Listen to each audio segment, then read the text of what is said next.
Hello friends, welcome back to my channel. இன்னைக்கு நம் சமையல் அறையில் mixed veg white sauce pasta எப்படி செய்யறதுன்னு பார்க்க போகிறோம். வாங்க அதுக்கு தேவையான பொருட்கள் மற்றும் ரெசிபி என்னன்னு பார்க்கலாம்.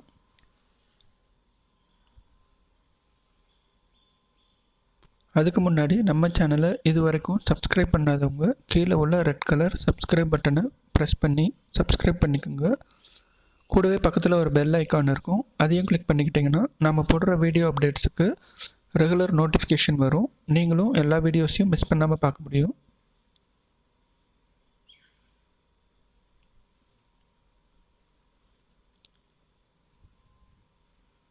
இப்போது mixed veg white sauce pasta செய்கிறதுக்கு என்னென்ன பொருள் தேவை அப்படின்றத பார்க்கலாம்.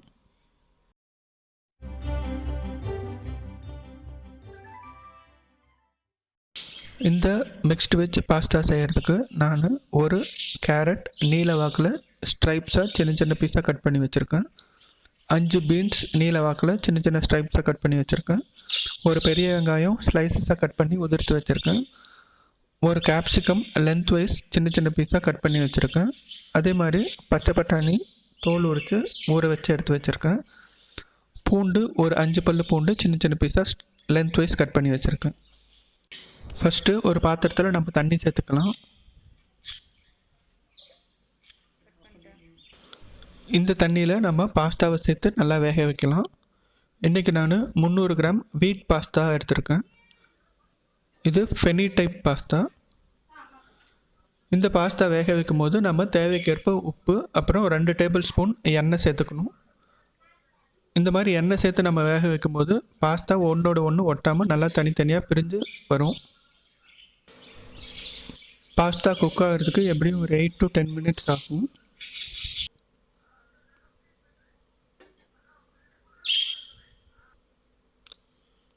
இப்போது ஆல்மோஸ்ட் 9 மினிட்ஸ் ஆகிடுச்சு. நம்ம பாஸ்தா குக் ஆகிடுச்சான்னு எடுத்து பார்க்கலாம்.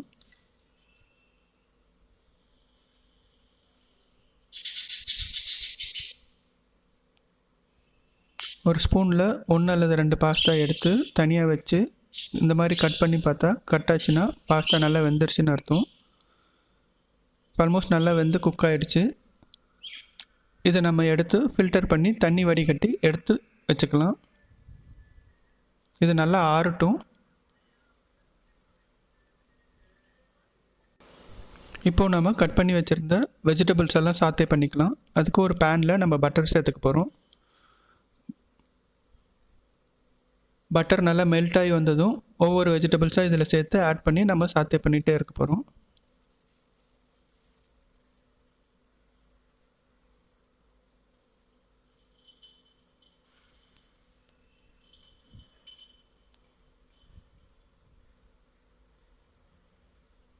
ஃபஸ்ட்டு நம்ம கார்லிக் சேர்த்து பச்சை வாசனை போனதும் இதில் நம்ம வெங்காயம் சேர்த்துக்கிறோம்.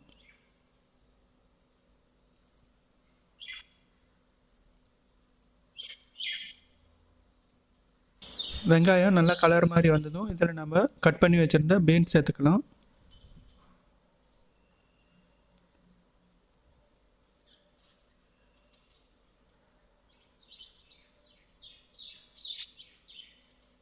இது நல்லா கிளறி விட்டு நல்லா குக் பண்ணிகிட்ருக்கலாம்.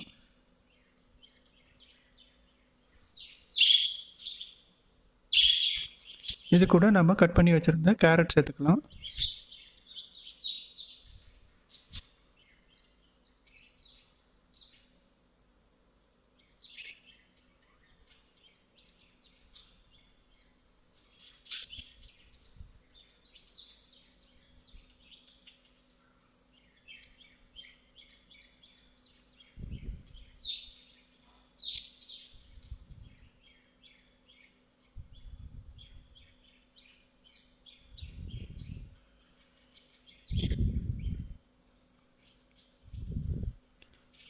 இந்த பட்டர் வெஜிடபிள்ஸில் நல்லா கோட் ஆகிற மாதிரி நம்ம இதை கிளறி விட்டுட்டே இருக்கணும்.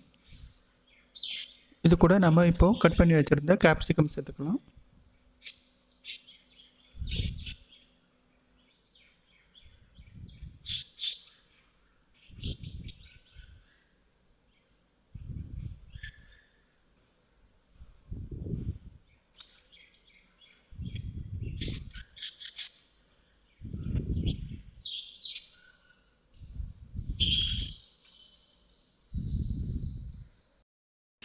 இது கூட நம்ம ஊற வச்சு எடுத்து வச்சுருந்த பச்சை பட்டாணி சேர்த்துக்கலாம்.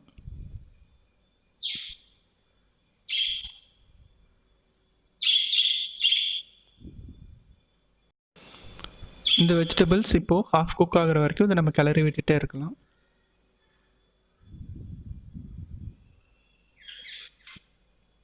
இப்போது இந்த வெஜிடபிள்ஸ் நல்லா ஹாஃப் குக் ஆகிடுச்சு. இது கூட நம்ம இப்போது சுவைக்கு தேவைக்கேற்ப உப்பு சேர்த்துக்கலாம். அதே மாதிரி சுவைக்கு தேவைக்கேற்ப பெப்பர் பவுடர் சேர்த்துக்கலாம். பெப்பர் பவுடர் சேர்த்து ஒரு ஃபியூ ட்ராப்ஸ் தண்ணி ஆட் பண்ணி இதை இன்னும் ஒரு 3 to 4 மினிட்ஸ் நல்லா குக் பண்ணலாம்.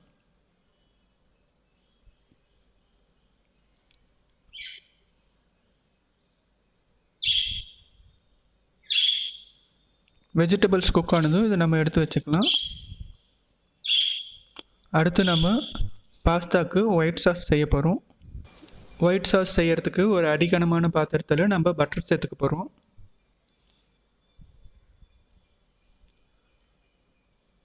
இந்த பட்டர் நல்லா மெல்ட் ஆகி வந்ததும் இது கூட நம்ம பால் சேர்க்க போகிறோம்.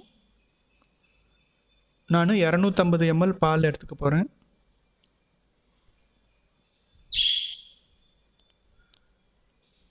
இந்த 250 ml பாலில் வர சாஸ் இன்றைக்கி நம்ம செய்கிற பாஸ்தாக்கு தேவையான அளவுக்கு போதுமானதாக இருக்கும். பட்டர் நல்லா மெல்ட் ஆகி வந்துடுச்சு. இப்போ நான் அதில் பால் ஆட் பண்ணிக்கிறேன்.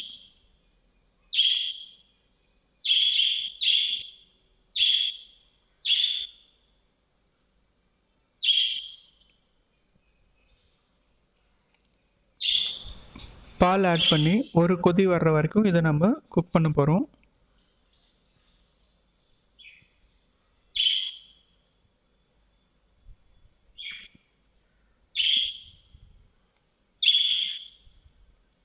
இப்போது ஒரு கொதி வந்ததும் இதில் நம்ம மைதா மாவு எடுத்து ஆட் பண்ண போகிறோம். மைதா மாவை கொஞ்சம் கொஞ்சமாக கிராஜுவலாக ஆட் பண்ணணும். ஆட் பண்ணி லம்ப்ஸ் ஃபார்ம் ஆகாத மாதிரி நம்ம இதை கிளறி விட்டுட்டே இருக்கணும்.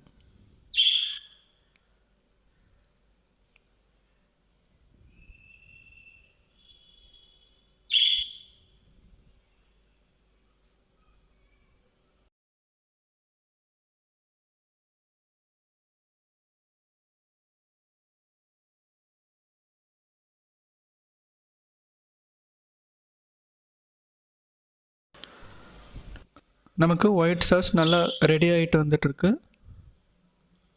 இது நல்லா ஷைனியாக ஸ்மூத்தாக லம்ப்ஸ் எதுவும் இல்லாத மாதிரி நம்ம இதை பார்த்துக்கணும்.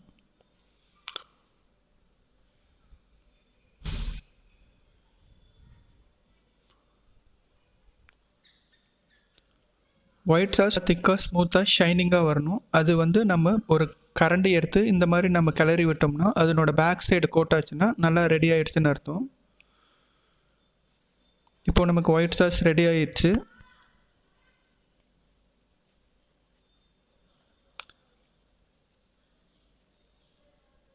இந்த ப்ரிப்பேர் பண்ண ஒயிட் சாஸில் நம்ம சாத்தே பண்ணி வச்சுருந்த வெஜிடபிள்ஸ் ஆட் பண்ணிக்கலாம்.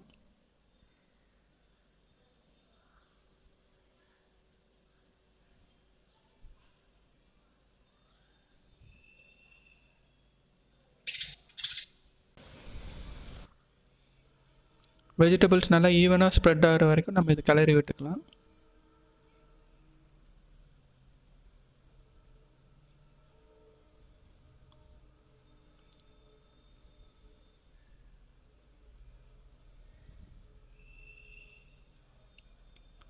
இது கூட தேவைக்கேற்ப உப்பு சேர்த்துக்கலாம். அதே மாதிரி பெப்பர் பவுடர் சேர்த்துக்கலாம். பெப்பர் பவுடர் சேர்த்து ஒரு 2 மினிட்ஸ் நம்ம இதை கிளறி விட்டு ஃப்ளேம்லேயே வச்சுருக்கணும். அதுக்கப்புறம் நம்ம ஃப்ளேமில் இருந்து இறக்கிடலாம். இப்போது நம்மளுடைய பாயில் பண்ணி வச்சுருந்த பாஸ்தாவை இந்த சாஸில் சேர்த்துக்கலாம்.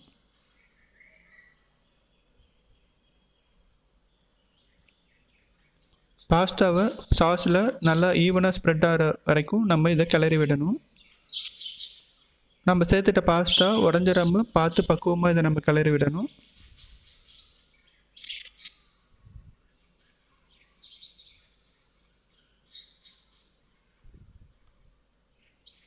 கிளறி விடும்போதே ஒயிட் சாஸோடைய பட்டர் க்ரீமி டெக்ஸ்சர் நல்லா ஃப்ளேவர் நல்லா வருது, வாசனையாகவும் இருக்குது.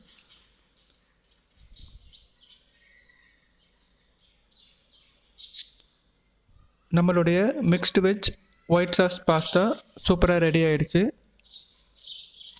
இந்த ரெசிபி நீங்களும் வீட்டில் ட்ரை பண்ணி பாருங்கள்.